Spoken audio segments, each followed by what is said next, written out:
An old man and a boy walk up a mountain of fractured limestone. The old man carries a fire pot and a heavy iron cleaver.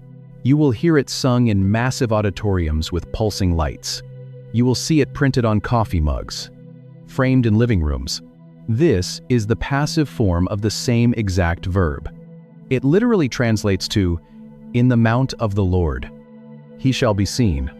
This is the double-sided revelation of Moriah. The Lord sees, and the Lord is seen. Jehovah Jireh is not a guarantee of a comfortable life. It is the brutal, beautiful realization that God's vision of your need is perfect. The ram is not a prize for a test passed. It is a substitute. Abraham names the place not after the animal he received, but after the divine gaze that rescued his son from death. But as the centuries pass, the fire on this altar goes cold. The modern world forgets the blood, forgets the knife, and we reshape the provider into an image that Abraham would not even recognize. You stare at a glowing blue screen in a quiet room, refreshing a bank account balance that refuses to move, and the ancient name echoes in the back of your mind. Jehovah Jireh. You hear it sung in massive auditoriums over the hum of subwoofers and the glare of moving lights. You read it printed in bold letters on the glossy pages of best-selling devotionals. The modern religious machine has taken the blood-stained, terrifying altar of Mount Moriah and sanitized it into a spiritual transaction and slapped onto bumper stickers. Most people assume it means God is a cosmic distributor of resources. They think Jehovah Jireh is the guarantee. We have constructed a vending machine theology. You know exactly how the mechanism is supposed to work. You insert the correct coins of religious behavior, a disciplined morning prayer, a consistent tithe, a perfectly worded declaration of faith, and you press the button. You expect the product to drop neatly into the tray. A healed physical body, a repaired marriage, a sudden, miraculous check in the mail. And when the machine jams, when the sky stays completely quiet and the tray remains empty, you do what any frustrated person does. You either kick the machine and walk away, furious at a God who failed to deliver the goods, or you stare at your own hands, terrified that your coins were counterfeit. This modern phantom of a name is dangerous. It is dangerous because it leaves you entirely alone in your suffering. It whispers that if the provision has not arrived, it is because your faith was defective. But that is a distortion of the text. Abraham did not purchase a ram with his obedience. He did not manifest an animal by thinking positive thoughts or reciting a mantra of abundance. The ram was already walking up the opposite side of the mountain while Abraham was carrying the fire pot in agonizing silence. That the check will arrive in the mail. The job offer will finally come through. The medical test will be clear. The pantry will always remain full. Jehovah Jireh is not a cosmic distributor of physical wealth. It is the divine gaze that anchors you when your world is falling apart. If you are in a season where the math of your life is simply not adding up, you are not failing a test. You are standing in the exact same dust where the patriarchs stood. If you are carrying the heavy wood, if you can smell the sulfur of the fire, and the provision is absolutely nowhere in sight, you are sitting exactly where Abraham sat. You are feeling the exact cold dread that Isaac felt when he looked at his father's empty hands. The crushing silence you are experiencing is not a rejection. It is the sacred, agonizing space between the promise and the provision. We desperately want the ram without the climb. We want the miraculous provision without the terrifying vulnerability of the wood. But the biblical text refuses to offer us that cheap shortcut. The ancient narrative forces you to stand on the edge of the cliff. Look at the altar and answer what you actually desire. Do you merely want the gift, or do you want the gaze of the one who sees the end of the story? Because the specific piece of geography where Abraham asked that question did not just fade into the desert winds. We have taken one of the most agonizing moments in the biblical narrative and flattened it into the theology of a vending machine. That exact fractured limestone peak was not a random coordinate on a map. And thousands of years later, another son is going to walk up that exact same hill, carrying the wood on his own back. The geography of the biblical narrative is never an accident. The ridge of fractured limestone where Abraham raised the knife does not vanish into the desert dust. It waits. 1,000 years pass. A king named Solomon levels the ground on that exact same peak. He builds a temple of cedar and beaten gold. He places a massive bronze altar on the very spot where Abraham stacked the wood. For centuries, the smell of roasting meat and burning frankincense rises continuously into the sky. The priests chant. The blood pours. Millions of lambs are placed on the fire to cover the sins of a broken nation. But the blood of bulls and goats cannot cure the disease of the human heart. They are placeholders. They are echoes pointing toward a final, shattering reality. And so the echo does not stop at the temple. More centuries pass. The Romans pave the roads. The air in Jerusalem is heavy with military occupation. And another father watches another son walk up that exact same mountain range. The parallels are not a coincidence. They are a design. But if you look closer, if you look at the exact Hebrew word Abraham actually spoke on the edge of that cliff, you realize Isaac carried the wood on his back up the hill of Moriah. Jesus carries the rough timber on his torn back up the hill of Golgotha. Isaac surrendered to the rough ropes on the stone altar. Jesus surrenders to the iron spikes on the wooden beam. But there is one devastating difference. When Isaac looked at the fire and asked the terrifying question, his father said, "God will provide for himself the lamb." When Jesus hangs on the wood, he does not ask where the lamb is. He is the lamb.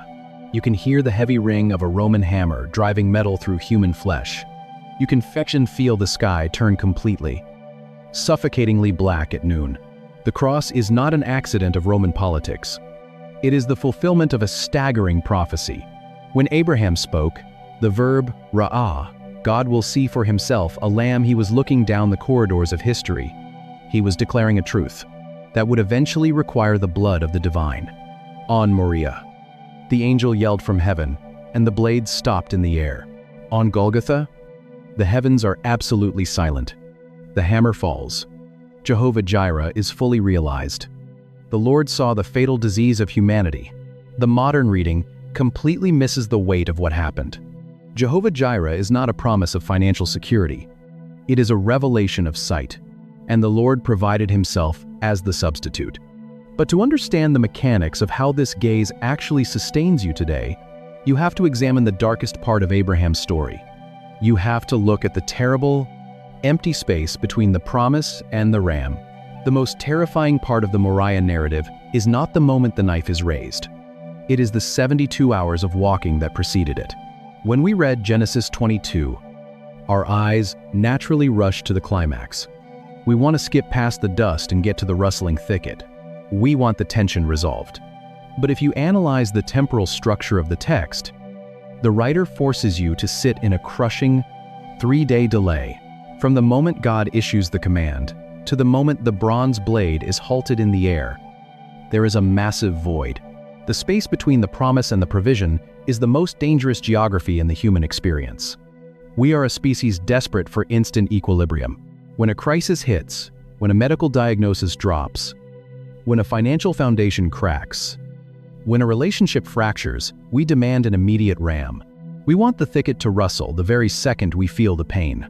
And when the sky remains quiet, our natural instinct is to assume the divine gaze has turned away. We assume we are unseen. We go back into the dark tent and try to manufacture an Ishmael. The real question of this mountain isn't, will God give me what I want? It is this: what is God looking at while you are waiting? But biblical history reveals a completely different paradigm. The delay is not a denial. It is a calibration. For 3 days, Abraham walked.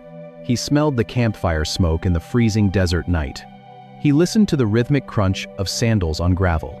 He watched his son carry the heavy, splintered wood. For 3 days, Abraham had the opportunity to turn around. He had 72 hours to rationalize the command away, to decide the cost was too high, to abandon the altar altogether. The delay forced him to decide if he actually trusted the character of the one who spoke. Even when the logistical reality was entirely lethal, the 3 days were not an empty space. They were a furnace. If God simply provided the instant we felt discomfort, we would never develop the capacity to hold the weight of what he is actually building. We would remain spiritual infants, addicted to the vending machine, completely incapable of carrying the lineage of faith.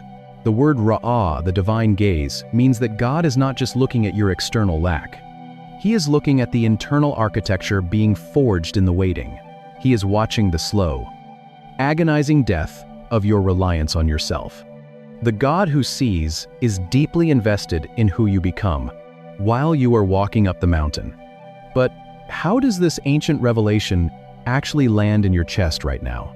Abraham was not offering a bumper sticker when he named this place, and he was not celebrating material wealth. What do you do when the mountain is steep, the wood is heavy, and the ram has not yet appeared? A man waits 25 years for a child in a dark tent and learns a manufactured solution cannot replace a divine promise. A boy carries heavy wood up a limestone ridge and asks a terrifying question that demands a prophecy. A father raises a heavy iron cleaver in the desert sun, and a voice from heaven shatters the silence. A ram struggles in a thicket of dry thorns, and the blood of a substitute covers the altar. A king builds a golden temple on that exact same peak, and the smoke of 1,000,000 sacrifices rises into the sky. A modern world stares at an empty vending machine and discovers they have completely misunderstood the ancient text. And a savior carries a wooden beam up that exact same mountain, and the Lord provides himself as the final substitute. One mountain, one gaze, one God. But here's the part I keep coming back to. Not the ram caught in the branches. Not the dramatic shout of the angel tearing through the afternoon heat. He was diagnosing a condition of the human heart. We are a species terrified of scarcity, haunted by the idea that if we do not, it is that single Hebrew verb spoken in the dust, Ra. Abraham did not name the mountain after the physical animal he received. He named it after the gaze that found him in his darkest hour. If you are in a season where the sky is completely quiet and the fire pot is burning out in your hands, Moriah is a place to sit. If you are walking through the agonizing 3-day space between a terrifying command and a missing provision, do not go back to the tent to manufacture an Ishmael. The crushing silence you feel is not a sign of divine absence. It is the furnace of your formation. The altar does not ask you to provide the ram. It asks you to surrender to the God who sees. And may the God who sees your exact location, your exact lack, and your exact breaking point walk with you through your 3-day delay and bring you out carrying a faith you could not have forged any other way. If this opened something up for you, subscribe. Leave a comment, even one word helps. Share this with someone who is waiting in the silence right now. Pray for us as we keep digging into these texts. Manufacture our own rescue. No one else will.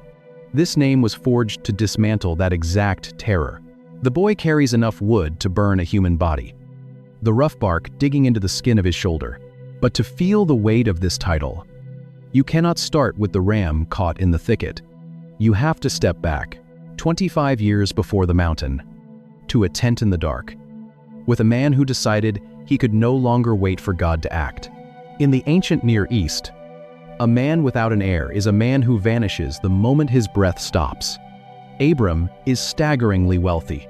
He has flocks of sheep that cover the valleys, camels, silver, gold, and hundreds of trained men in his camp. He possesses the economic power of a small nation. Yet, inside his dark goat hair tent, there is only silence where a child's voice should be. God promises him a son. Abram believes the promise, and the stars in the night sky become the visual guarantee of a lineage he cannot yet see. But then the years grind on. 5 years. 10 years. The skin of his hands thins and spots. Sarah's body passes the boundary of natural childbirth, shutting down the biological machinery required to make the promise a reality. You can feel the quiet desperation settling over their camp like dust. And in that silence, Abram and Sarah do what every single one of us does when the divine timeline stretches too far. They decide to provide for themselves. Sarah hands her Egyptian servant, Hagar, to Abram. This is not a scandalous affair. In the legal codes of ancient Mesopotamia, you can hear the rhythmic crunch of their leather sandals on the gravel. marking the end of a 3-day journey in absolute silence. It is a perfectly standard, culturally accepted mechanism for securing an heir through a surrogate. It is a logical solution to a terrifying delay. Abram takes the culturally approved tool and tries to build the promise with his own hands.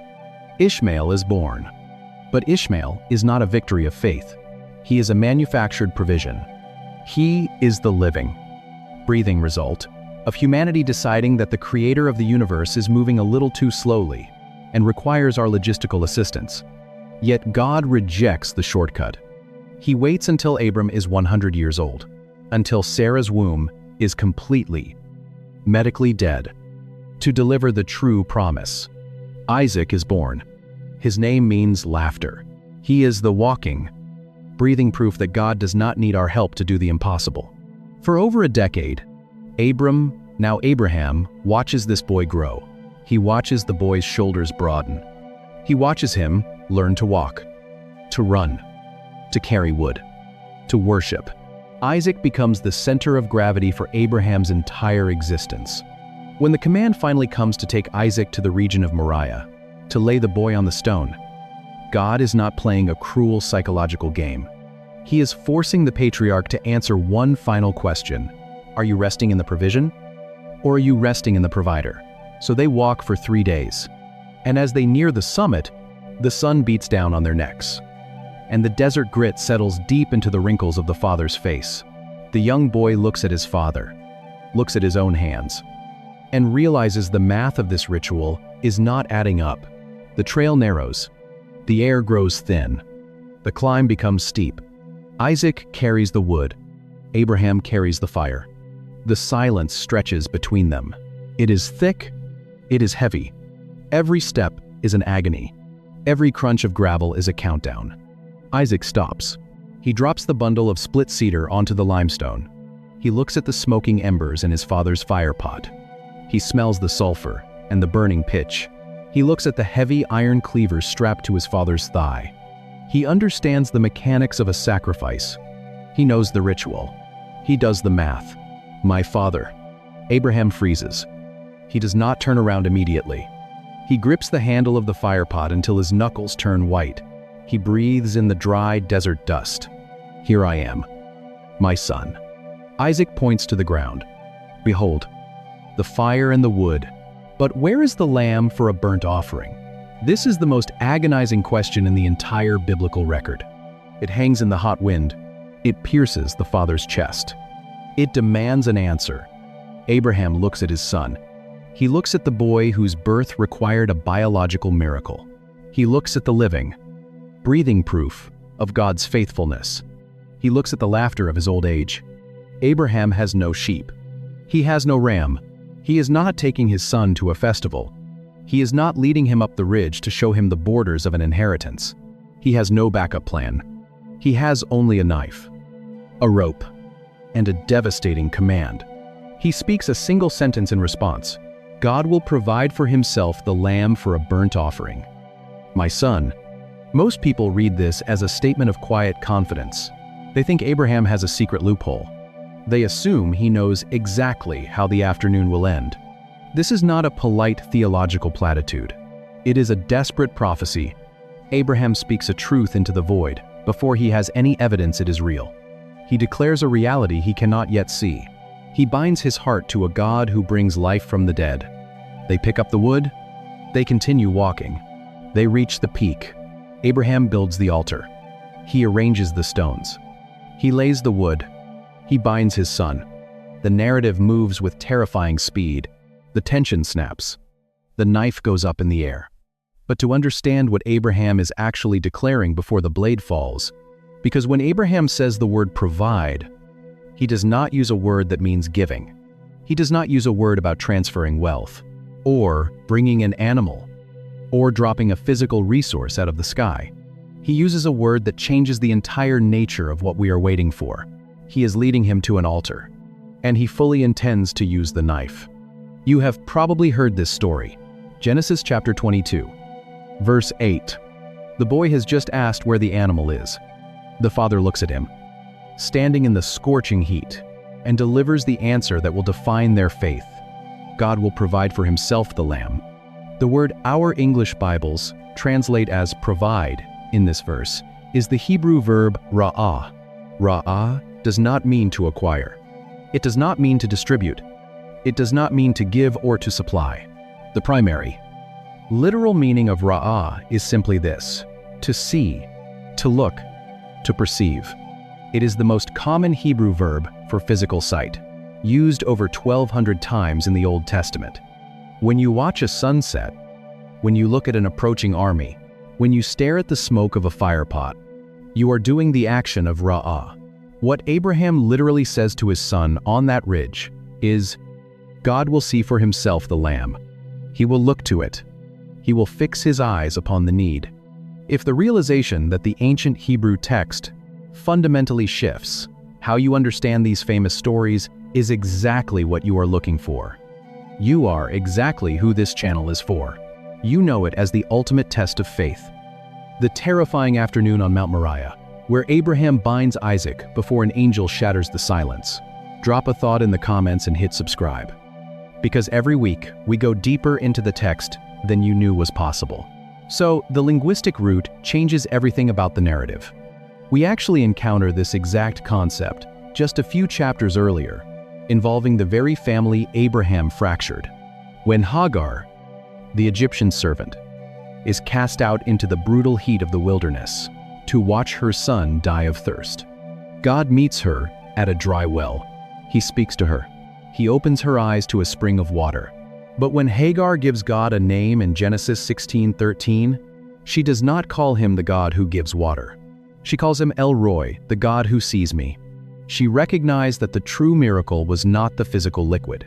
The miracle was the divine gaze. That root changes everything about what happens on Moriah.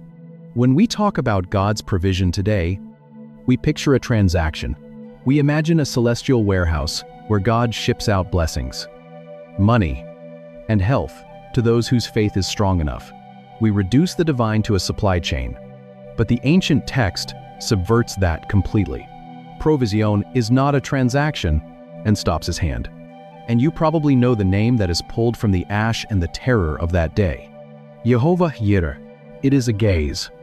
God's provision is the terrifying, beautiful reality that his eyes are fixed on your exact location, your exact lack, and your exact breaking point. He sees.